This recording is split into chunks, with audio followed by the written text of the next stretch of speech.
예수님께서 갈릴리 호숫가에서 말씀을 비유로 가르치실 때의 이야기입니다. 그 비유는 그 당시의 사람들에게는 매우 친숙한 것들이었고 어렵지 않은 주제들을 가지고 설명을 풀어 가셨기 때문에 사람들이 그 말씀을 들으면서 쉬이 이해할 만한 이야기들이었습니다. 오늘 본문을 시작하는 3절 말씀을 보면 예수님께서 비유를 들어서 이야기를 하시는데, 오늘 본문의 비유는 씨를 뿌리는 사람과 그렇게 뿌려진 씨가 떨어진 땅들에 대한 말씀이었습니다. 씨는 생명입니다. 나달처럼 딱딱하지만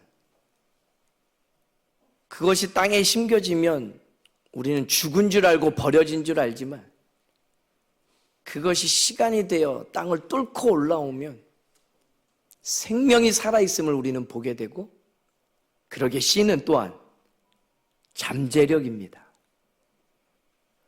오늘 말씀은 씨를 하나님의 말씀이라고 들려줍니다. 하나님의 말씀은 생명력이 있고 또한 감당하지 못할 만한 형편의 우리에게도 그 말씀이 능력이 되어 우리를 살리는 줄로 믿습니다. 이 비유에 보면 4가지의 땅이 등장하는데 떨어진 씨는 똑같습니다.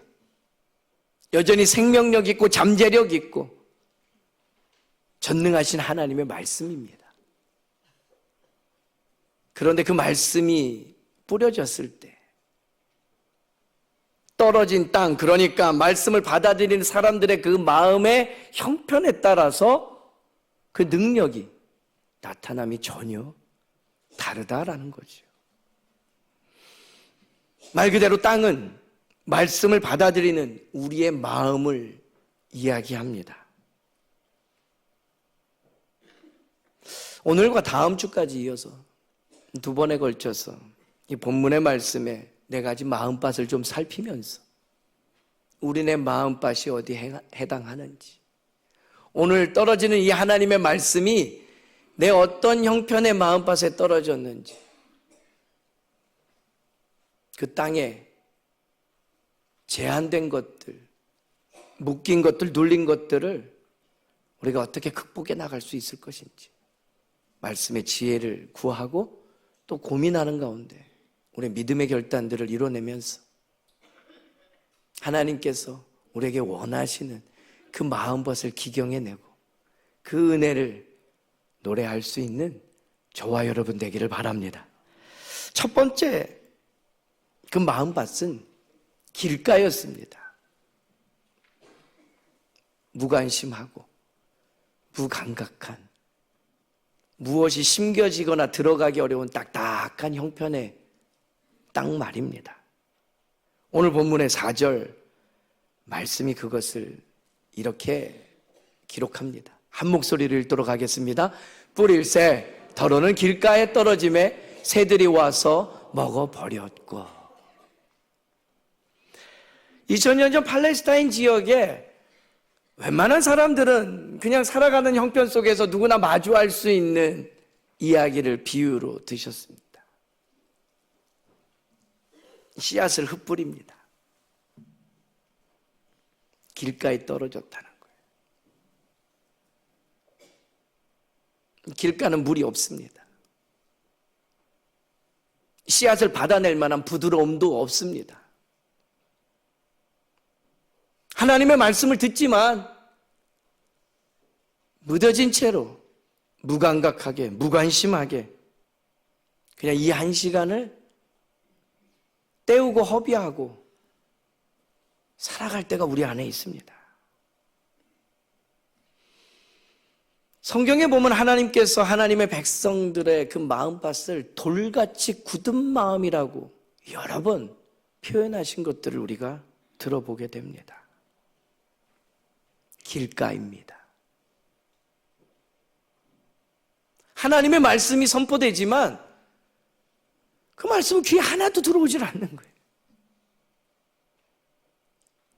평소에 하지 않았던, 너무나 분주하고 바쁜 중에 살기 때문에 생각조차 하지 않다가 이 1시간의 예배당에 나와 앉아 있으니 갑자기 수많은 생각들이 찾아오는 거예요. 말씀과는 전혀 상관도 없고 이 예배의 자리와는 전혀 무관한 것 같은 것들이 떠오르기 시작하면서 오만 가지 잡생각으로 그 1시간이 채워지는 거예요. 스피커를 통해서 하나님의 음성은 들려오는데 뇌 귀에는 새겨지지 않는 거예요. 마음 바깥에는 들어오지도 않는 거예요. 튕겨져 나가는 거예요. 오늘 우리네 문제만은 아니었던 것 같습니다. 히브리서 3장 15절 말씀을 보면요, 성경에 이렇게 이미 기록된 말씀이 있더라는 거죠. 한 목소리로 읽겠습니다. 오늘 너희가 그의 음성을 듣거든 경노하시게 하던 것 같이 너희 마음을 완고하게 하지 말라.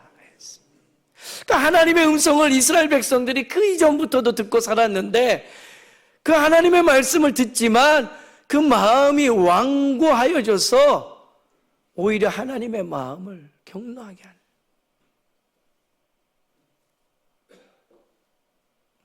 하나님의 백성이지만 그 목자의 음성에 귀 기울이지 않는 거예요. 분별해내지도 못하는 거예요. 내 생각이 더 중요하고 내 확신이 너무나 분명해서 하나님의 음성조차도 새겨질 겨를이 없는 거예요. 하나님의 말씀이 지금 내게 들려오는데 그 말씀도 좋지만 내가 알고 있는 저 사람한테 전화 한 통하면 그 문제 더 쉽게 해결될 것 같다라는 거예요. 내가 아는 저 방법 쓰면 일이 더 수월하게 될 것 같다라는 거예요. 내 안에 내가 주인 되어서 왕 대신 주님이 들어올 자리가 없어요. 길가의 마음이요. 너희 마음을 완고하게 하지 말라. 완고하다라는 단어를 사전을 찾아보니까요, 융통성이 없고 고집이 세다예요. 아이 목사님, 그래도 그런 사람들이 가끔 보면 묵직하고 믿음직스럽지 않습니까? 아니요, 그런 차원의 이야기가 아닙니다. 예배는 내 인생의 주인이 하나님이심을 고백하는 자리요, 내 생명이 주께 달려 있습니다라는 믿음의 고백을 담아내는 자리인데 그 영적인 씨름에서 도대체 자리를 내어드리지 않는 거예요. 내 겁니다. 내가 하겠습니다.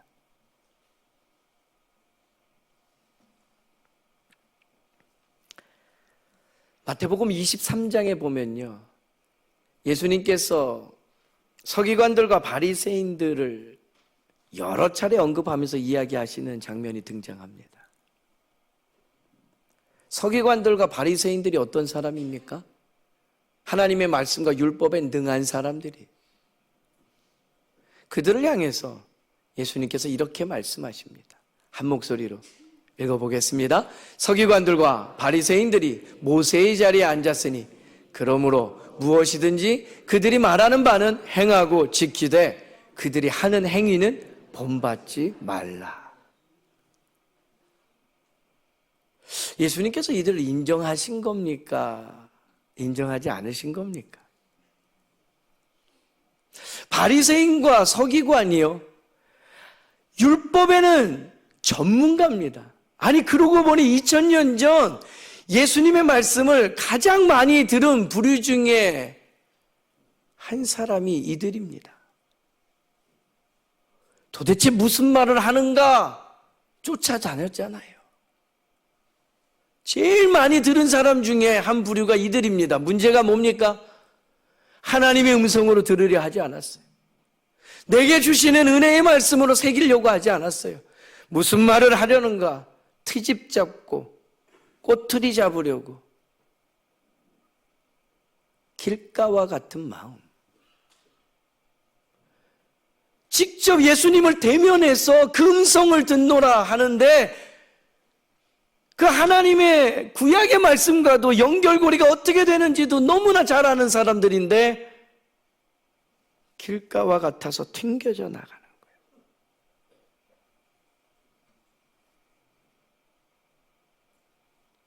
그들이 하는 말 중에 틀린 바가 없다라는 거지요. 예수님께서 말씀하십니다. 무엇이든지 그들이 말하는 바는 행하고 지키되. 그러니까 그들의 말에는 문제가 없다라는 거예요. 어디에 걸림돌이 있습니까? 행위는 본받지 말라.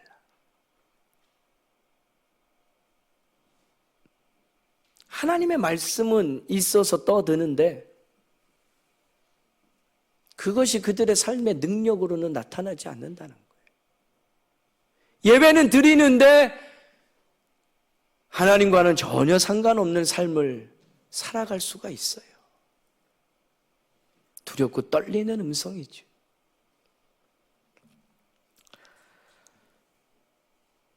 길가요. 그 딱딱함에 그 떨어진 씨앗이 심겨질 수 없으니 새들이 와서 폭조와 주워 먹어버려요.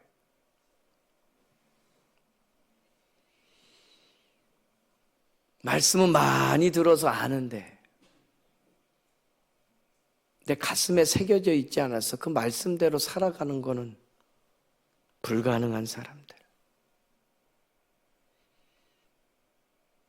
모세의 자리엔 앉았으나 그 자리가 하나님의 자리인 줄 알고 하나님께 내어드리는 법을 모르는 사람들.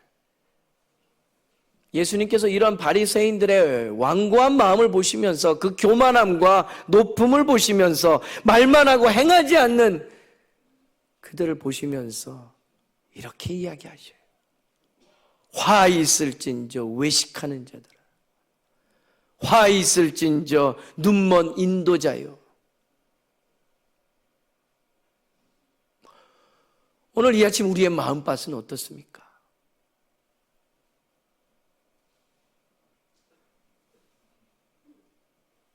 그렇게 바리새인과 서기관들을 향한 예수님의 말씀이 이어집니다. 유독 그들만은 국한지은 말씀이었을까요? 그 약속의 땅, 하나님의 임재를 경험하던 그 예루살렘이에요. 거기에 사시고 거기에 걸음하시던 예수님께서 그 말씀 끝에 마태복음 23장 37절의 말씀을 보면 이렇게 외치십니다. 한 목소리로 읽겠습니다. 예루살렘아, 예루살렘아, 선지자들을 죽이고 내게 파송된 자들을 돌로 치는 자여, 암탉이 그 새끼를 날개 아래에 모음같이 내가 너의 자녀를 모으려 한 일이 몇 번이더냐. 그러나 너희가 원하지 아니하였도다. 아멘. 그 딱딱한 돌같이 굳은 마음, 그 길가와 같은 마음도 우리 주님께서 품으시는 거예요.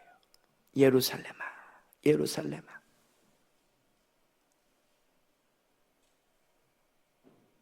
저와 여러분의 그 완악한 마음에 여러 번 찾아오시는 윤호야, 윤호야.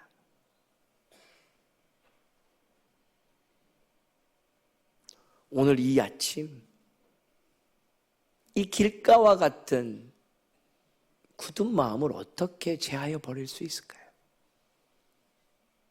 성령이 오셔야 됩니다.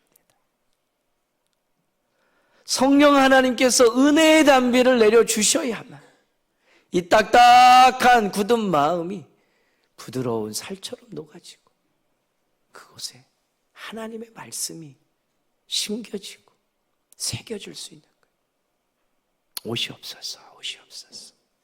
성령이 오시옵소서. 내 굳은 마음을 부드럽게 하여 주옵소서.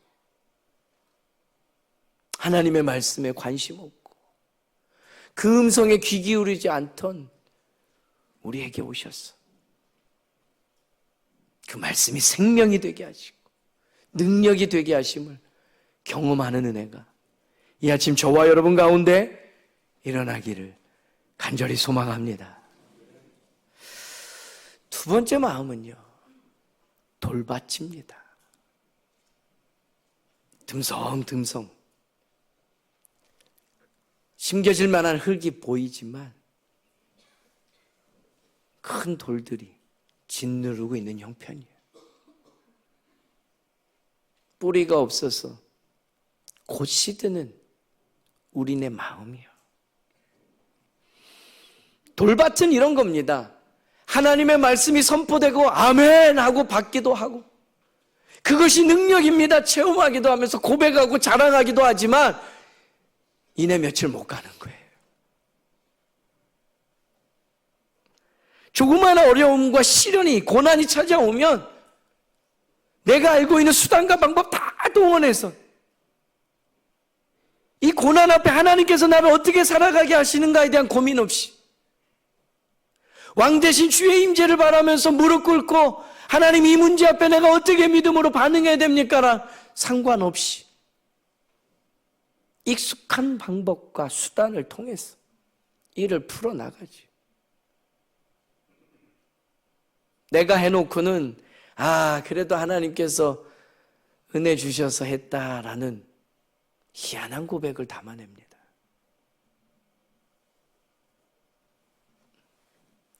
오래 못 가는 신앙. 야고보서 1장 22절의 말씀에 보면 이러한 형편의 우리를 이렇게 이야기합니다. 권면의 말씀 한 목소리를 읽도록 하겠습니다. 너희는 말씀을 행하는 자가 되고 듣기만 하여 자신을 속이는 자가 되지 말라. 아멘. 제가 나를 저는 그런 거 없습니다. 손살에 쳐도 할 수 없어요.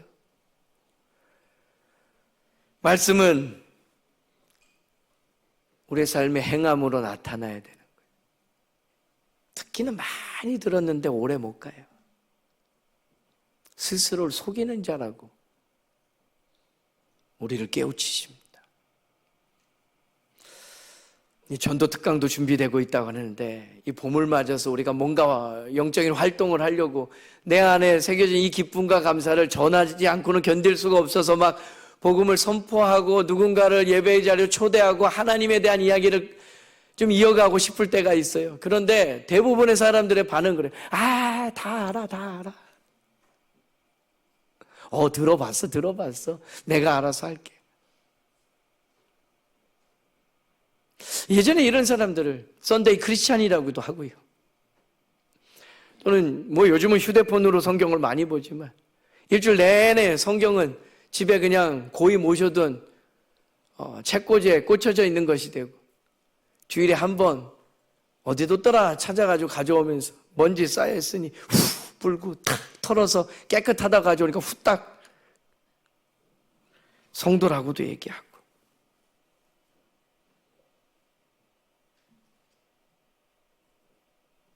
말씀을 들을 때 그렇다 싶어가지고 아멘 하는데 일주일의 삶에는 그 말씀과는 전혀 상관없는 형편 속에 살아갈 때가 너무나 많다라는 거예요. 이거 어떻게 극복할 수 있을까요? 우리가 이 사순절 맞아서 거룩한 습관을 만들려고 잘 진행되고 계시죠?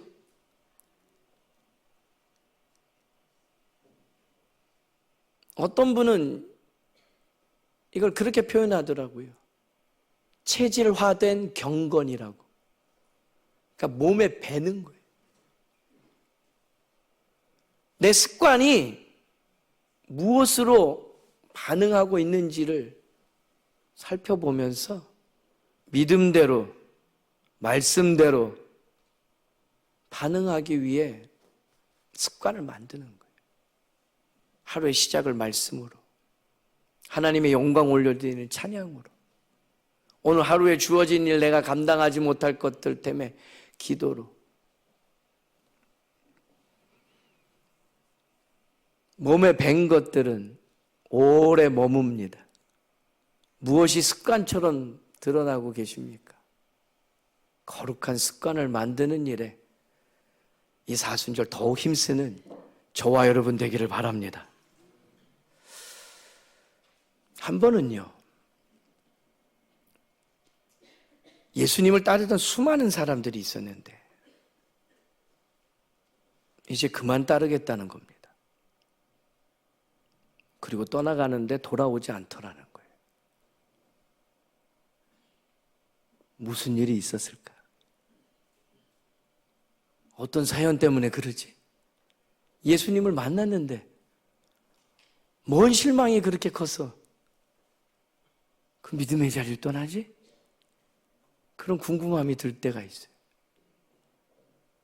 그 사건이 요한복음 6장 66절 말씀에 기록되어져 있거든요. 한 목소리로 읽겠습니다. 그때부터 그의 제자 중에서 많은 사람이 떠나가고 다시 그와 함께 다니지 아니하더라. 그때부터 무슨 일이 있었을까요? 막 성경 찾아보고 싶지 않으세요? 안 넘기셔도 돼요. 생각해 보니까 요한복음 6장이면 우리 너무 잘 아는 그 사건이 기록된 곳이에요. 오병이어요. 예수님을 따라온 그 말씀을 듣고자 하는 수많은 청중이 있었어요. 날이 저물어 갈 때 그들의 배고픔을 보시고 연약함을 보시며 예수님께서 그들을 다 배불리 먹이길 작정하세요. 오병이어.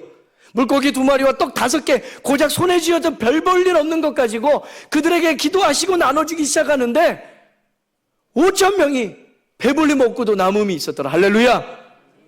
아니 목사님, 그럼 그 큰 사건, 그 기적 앞에 그때부터 왜 제자들이 떠나가요? 말이 안 되잖아요.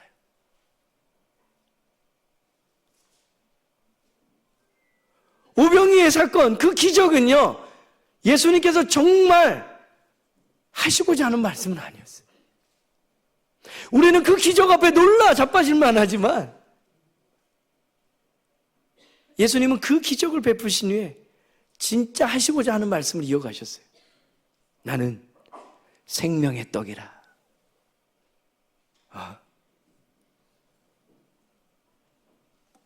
방금까지 고프던 배가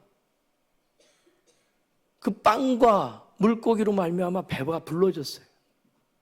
더 이상 못 먹겠다 해서 남은 음식까지 있을 만큼 그 육적인 체험을 통해서, 그 기적을 통해서 예수님은 영적인, 너희가 지금 배부르니? 너희 육신뿐만 아니라 너희 영원히 살 수 있는 내가 생명의 떡이야. 이 말씀을 들려주셨어요. 근데 그때부터 제자 중에 많은 사람이 떠나갔대요.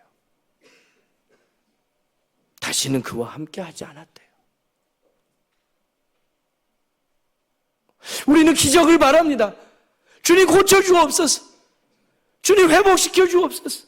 이 일만 넘어가게 해주십시오. 여러 가지 간구와 기적만 체험하면 우리가 믿음이 견고히 쓰고 흔들리지 않을 것 같다라고 생각합니다만, 오늘 말씀은 그 오병의 놀라운 사건을 경험하며 예수님의 능력과 하나님의 크심이 어떠한지를 경험하였던 사람들이 영적으로 영원한 생명에 대한 이야기가 나오니까 관심 없어하고 시험 들고 떠나가더라라는 거예요. 오늘 우리의 믿음의 자리는 어떻습니까? 많은 것 소유하면 그게 하나님의 복주심이고, 많은 사람들에게 인정받으면 그것이 은혜고, 채워지기만 하면, 회복되기만 하면 난 하나님 떠나지 않을 것 같다라는 간구를 담아내지 말. 2000년 전 수많은 사람들이 그 일을 경험하고도 오히려 시험이 들어 주를 떠났던 일들을 보게 됩니다. 예수를 잠시 따르다 떠난 사람들이 있더라라는 이야기죠.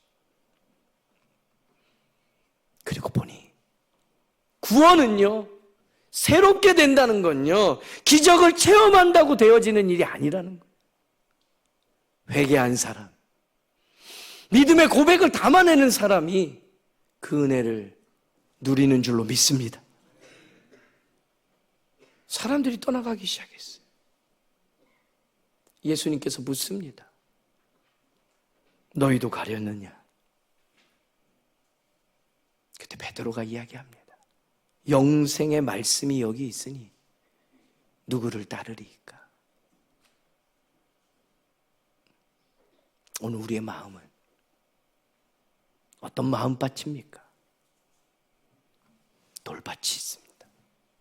주일의 말씀의 은혜는 심겨지는 것 같으나 제대로 자라지 못하고, 어떻게 이것을 극복할 수 있겠습니까? 돌들을 치워야지. 큰 돌, 작은 돌, 손에 잡히는 것부터 걷어내면서 심겨진 씨앗이 거침없이 자라날 수 있도록, 싹이 돋은 그 씨앗이 쭉쭉 자라나 생명 있는 열매를 맺을 때까지 수고하고 애쓰며 우리의 마음밭을 기경해야죠. 그러한 때를 살아가는 지금입니다. 이 사순절 거룩한 습관을 만들며 주의 말씀이 일하실 수 있도록 내 마음밭을 기경해 나가는 저와 여러분 되기를 간절히